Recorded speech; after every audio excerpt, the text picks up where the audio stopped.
So I just wanted first to hint at the world moving now, because during the, as you can see, during the last 40 years, the number of international migrants have been multiplied by four.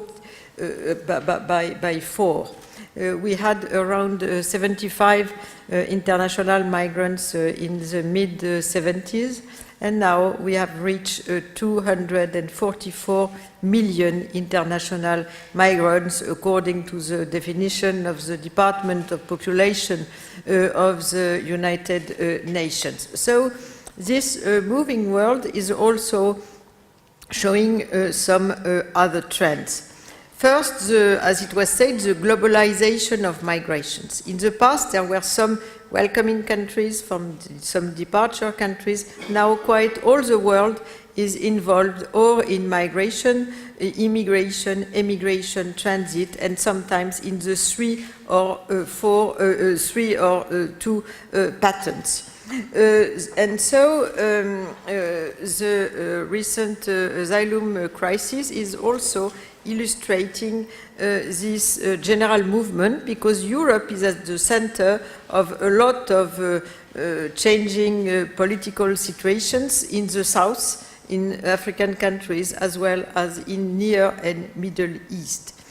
The other characteristic of this globalized migration trend, blurring the frontiers, the borders between migrants and refugees, we will come back to that after, is also changing the profiles of the countries between emigration, immigration, transit country, but it is also reinforcing the regionalization of migration flows. Now, for all regions in the world, there are more migrants from the region than from elsewhere. This is very interesting, and mainly due to new forms of migration introduced by the feminization of migration. Now half of the international migrants are women, the unaccompanied minors, the environmentally displaced people, the so-called IDPs in situation of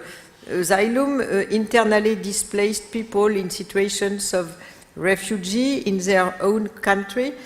So all these trends are reinforcing the regionalization of migration. For example, if you take the Latin American continent, there are more, most of the migrants are coming from Latin America. In Africa, one migrant out of two is going to another African countries.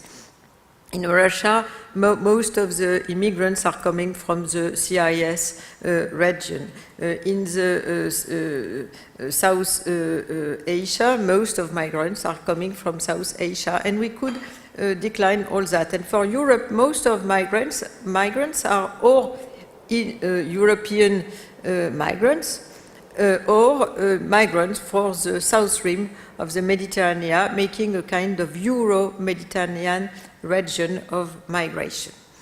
Another characteristic of this situation in which we are involved is the structural frame of migration, because most of these flows, including the recent refugees' arrival, are belonging to very strong structural trends which are leading to migration.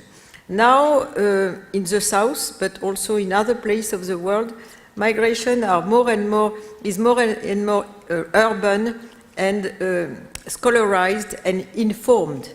The medias, the internet, if they have electricity, the cell phones, television, are giving the image of Europe for those who are not so far, especially in Near and Middle East and in the southeast rim of Mediterranean. So there is a kind of need expression of mobility as a right for this century. Most migrants are considering that migration is an option of life if they don't find the opportunity to make their project in their country. And so this is new compared with their grandparents, for example, who accepted for a short time to go to Europe, attracted by the employers, and who had the idea, even if it was not realized, to come back. For them, it is another approach. It is making their project. And the inequalities of human development are also making this desire very strongly, especially as you can see in sub-Saharan Africa, but in other places too. Other trends are also leading to migration, especially the demographic trend. You know that especially in Germany, but also in Eastern and Southern Europe. And these demographic trends are leading to new demands of labor force. In some categories of labor force, mostly the care jobs, for example, which are mainly got by newcomers, the jobs, the so-called 3D, dirty, difficult, dangerous jobs in agriculture, in construction industry, in the streets, and so on. And the demographic trends will lead to more migration from the south to Europe, because Europe has a lot of the transnational links with these regions due to colonization, due to language sometimes links to the former migration which led to family reunification trends. And so Europe is linked with most of the flows it is now receiving. Another structural trend is the divide between rich and poor, and all the more there are big gaps, economic, demographic, political, social, cultural gaps. The migrants are reducing these gaps by their mobility, and Mediterranean is one of the most important gaps in the world, even if it is also a place of exchanges, transnational networks, and dialogue.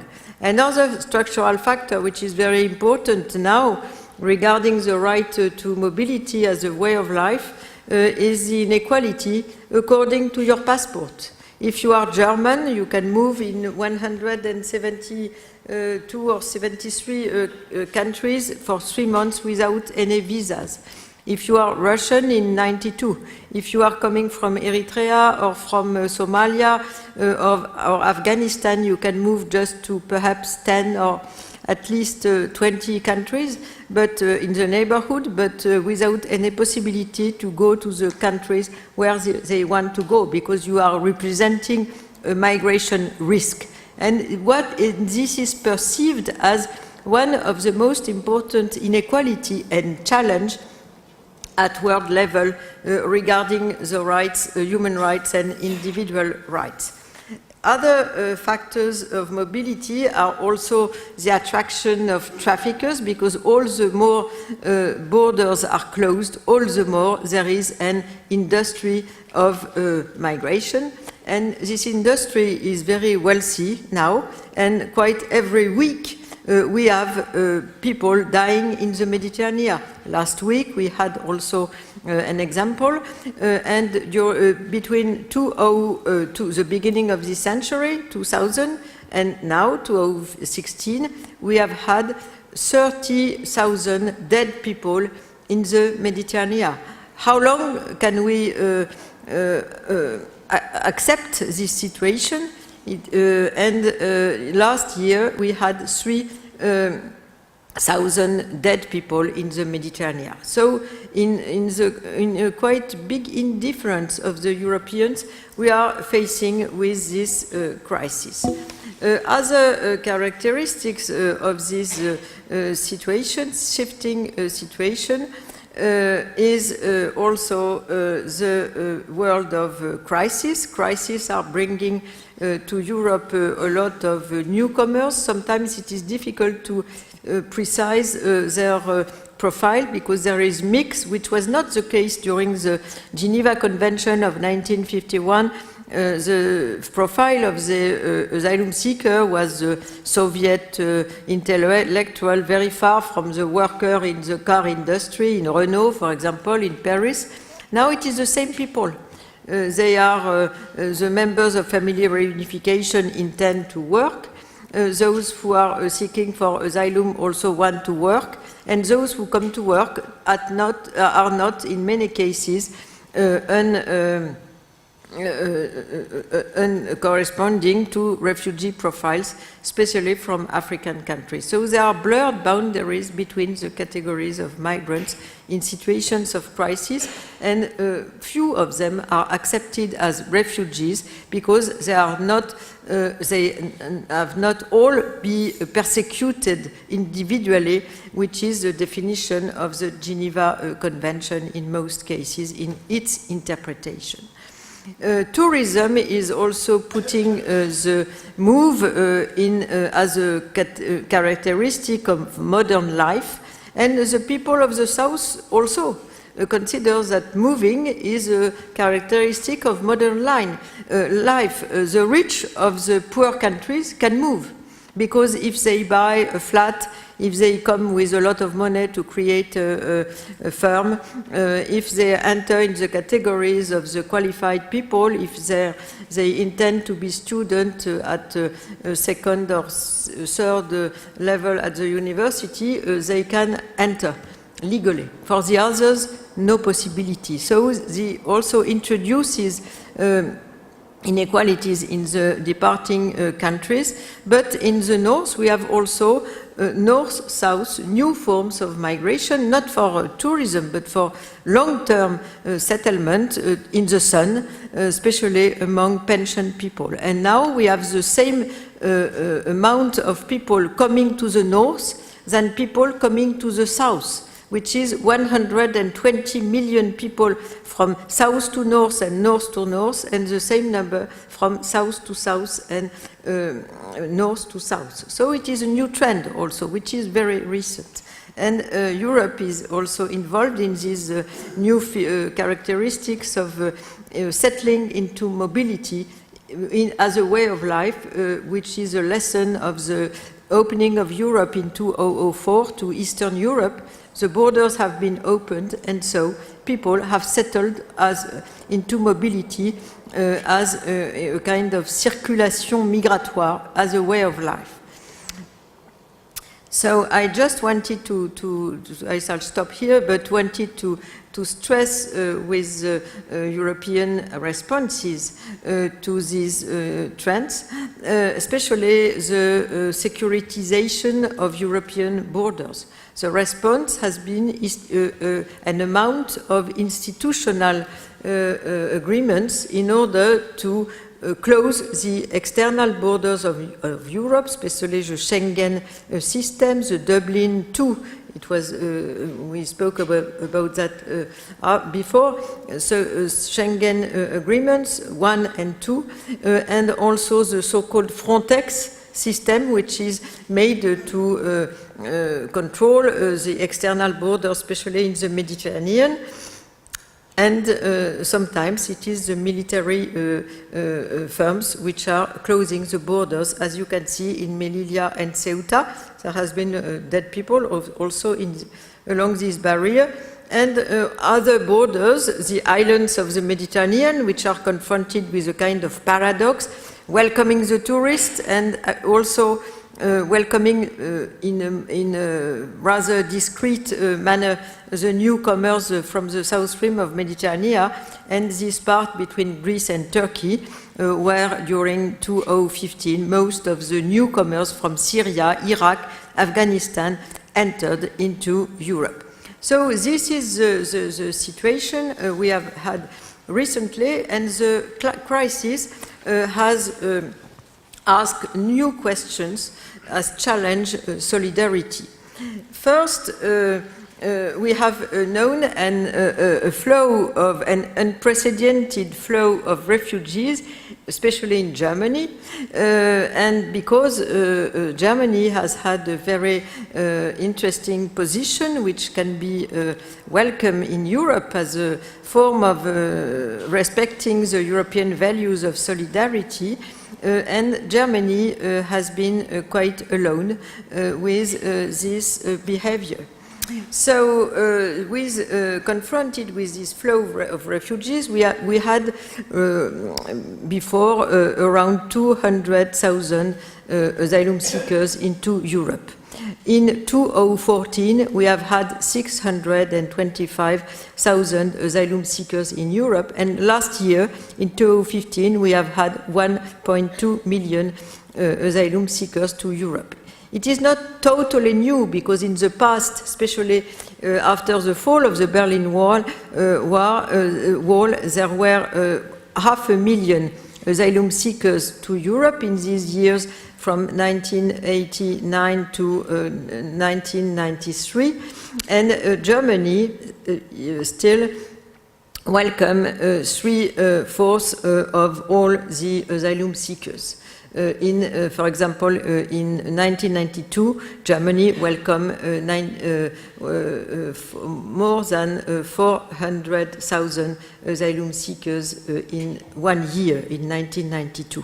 And this year, Germany has been facing more than 1 million newcomers, including more than 600,000 asylum seekers. So it is a lot. And the other countries had very poor figures on these arrivals.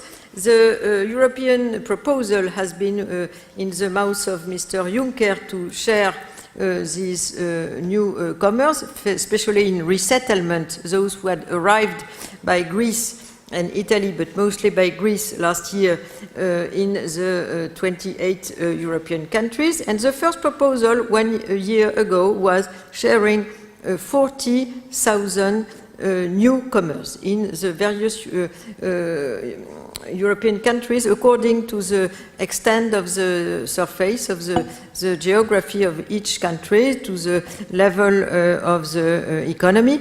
And the answer was no.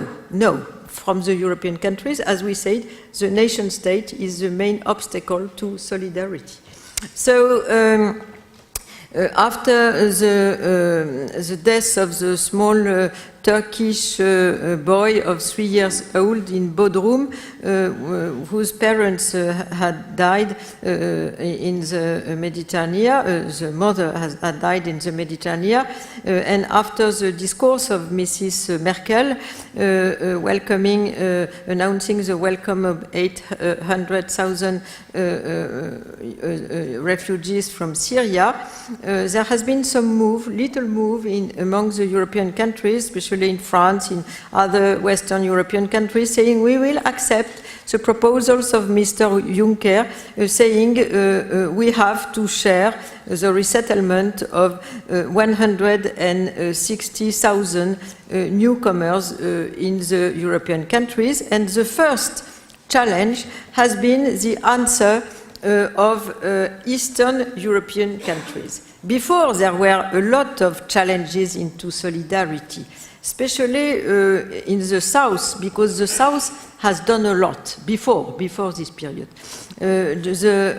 Germany, Austria, and some other countries, which had welcomed a lot after the fall of the Berlin Wall, progressively, with the Dublin II regime, one stop, one shop, led to, perhaps unwillingly, led to the welcoming of newcomers, not only refugees, but also refugees, mostly by Italy and Greece. For example, in 2013, Italy decided individually to create the so-called Mare Nostrum system in order to save 146,000 people in the Mediterranean in 1 year, much more than Frontex.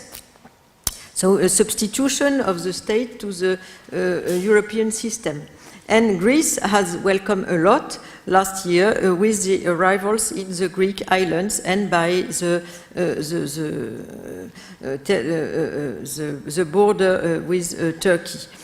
So there has been a displacement of the places and countries welcoming newcomers, and last year we have seen the real crisis due to countries, Eastern European countries mostly, who decided to close their borders, saying we don't need refugees, we have difficulties with unemployment, these refugees will challenge our definition of the homogeneity of our nation states in Eastern European countries, and so we don't accept the proposals of Mr. Juncker. So a crisis in solidarity between the East and West of Europe.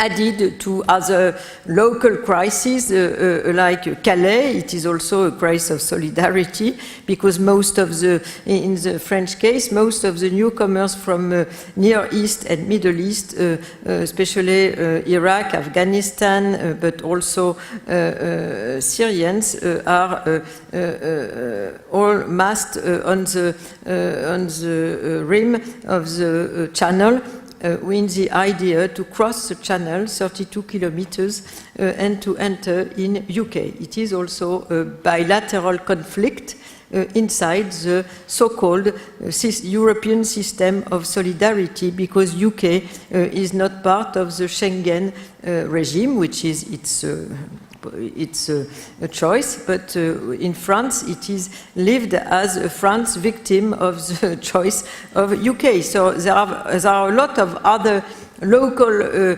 challenges like this one. I shall just finish by some hints in order to go on in this debate. First, the European responses has been very poorly legible. We see that there is a very strong trend in Europe towards past dependency. Past dependency. We have created institutions. We want them to function. And it is especially the case with Schengen, externalization of borders, and Frontex. Frontex is an institute. When there are dead people in the Mediterranean, we decide to amount the budget of Frontex. It is a strange answer, but there is a kind of fuite en avant, as we say in French, in order to go further in this system of externalization of the border. Another trend another fuite en avant is to turn to other partners which are not Europeans in order to treat the conflict with other non-European countries. In the past, perhaps I have a map, in the past the main partner was Libya.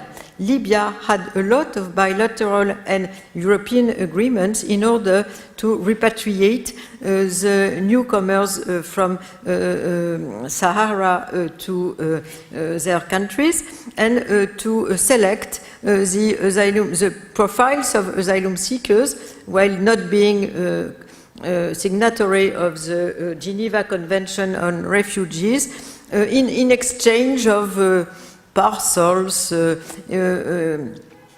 also infrastructures and so on, to a dictator.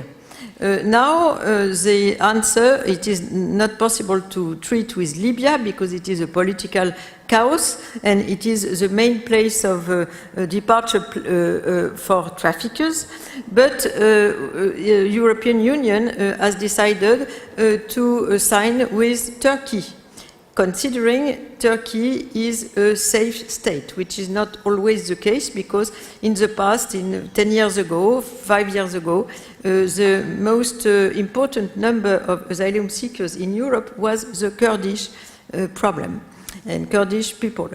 But now Turkish has been considered as a possible partner in exchange of, and Turkey is true to ask a lot in exchange of maintaining on its territory most of the Syrians.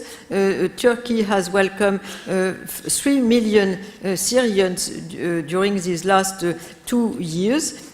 Out of the 5 millions who left their country, others are in Lebanon, in Jordan, and towards Europe. And Turkey is asking for 6 billion euros to maintain this population on its territory. Has also asked to have new negotiation about its application into Europe and to get rid of the visa system for Turkish population, because with Europe, Turkey has a negative solde migratoire, balance of migration. There are more Turkish coming back to Europe than Turkish from Turkey coming to Europe now. So it has introduced a new form of migration agreements, which with these forms of negotiations with, outside of Europe, outside of solidarities, outside of European rules to treat with migration. And we can wonder about the respect of the values of Europe when we treat in these conditions. So which are the challenges to solidarity in this context? I shall rapidly conclude by some topics. First, some values have been forgotten, especially the respect of the Geneva Convention, the values of human rights. Now, in many European countries, there is a debate about the profiles of the newcomers, and in not only extreme right, but also in the rightist trends, there is a debate saying they are not true refugees. For most of them, there is a confusion. There are the good refugees and the bad migrants. It is a debate which was introduced since last September. There is also the question of the values of secularization of the state, because some Eastern European countries said, yes, we will welcome refugees, but just Christians. And we have to consider that the secularization of the state is one of the characteristics common towards all the European countries. There is also the question of the preservation, it was said before, of diversity. Diversity is a new value of Europe, which has been introduced thanks to migration. Thanks to the diversity of European countries, but also thanks to migration and thanks to the introduction of a directive fighting against discrimination. And a lot of Eastern European countries which did not know these debates we had in Europe we have had for 20 years about the question of discrimination, diversity, living together, and so on, discovered this topic of migration and have not been taught in these values, even if they are not always respected, but say we don't want to threaten our homogeneity of the state, homogeneity of culture and identity, and so it could not be possible to say that in Western Europe. They say that at the East. And so they don't accept the topic of diversity. And other values have been also threatened, especially the fundamental principles of Europe about the respect of most of the socle, I could say, the main values of Europe, including democratic values, the respect of the treaties, and some freedom to ask for asylum and all that. All that have been debated, and I think that most of these challenges are due to a deficit and perhaps a failure of Europe to have taught between Europeans a collective imaginary. Europe was thought mostly by some founders, by some countries, and mostly now in Brussels. And these people have no interest in making a European feast and a kind of mise en scène of the collective imaginaries. And all the more there will be a strong European identity, all the more we will be able to respect the quite 5 values, perhaps not more, 5 values of Europe: democracy, human rights, freedom, secularization of the state, diversity and fighting against discrimination, solidarity between European countries.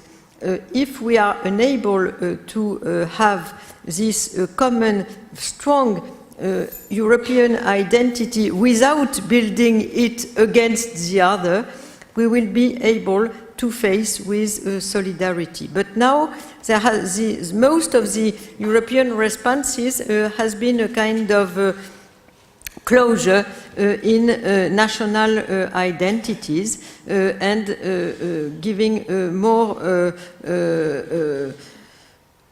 strengths to closing borders, we have to be together in order to fight against migration, considering that the war against migration can be a war for Europe, and stressing the practice of dissuasion, of militarization, and closure of the borders, with all the problems, the perverse effects we have had with continuing this policy since 1990, during these last 25 years. So I shall stop here, saying there would be other solutions. It could be possible to have to apply a directive of 2001 about temporary protection for those who don't get the asylum status, because now the asylum status is given between all European countries to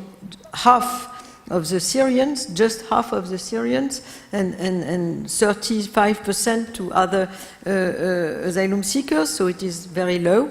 Most of the others become illegal, so we could give them temporary protection. We could open more the borders to jobs if they are not occupied by Europeans, and so we would have less people in these blurred categories between refugees and workers, for example, and we could get rid of some European protections which have not real interest now, like the European protection for employment, which is and help for the employers to use illegal migrants, because the bureaucracy in order to go out of this rule is very strong, and some other jobs reserved to nationals, for example. So there would be solutions, not big solutions, but small solutions, which could be used in order to face with this arrival of asylum seekers, and in order to apply solidarity, which is one of the main important values building Europe. I stop here.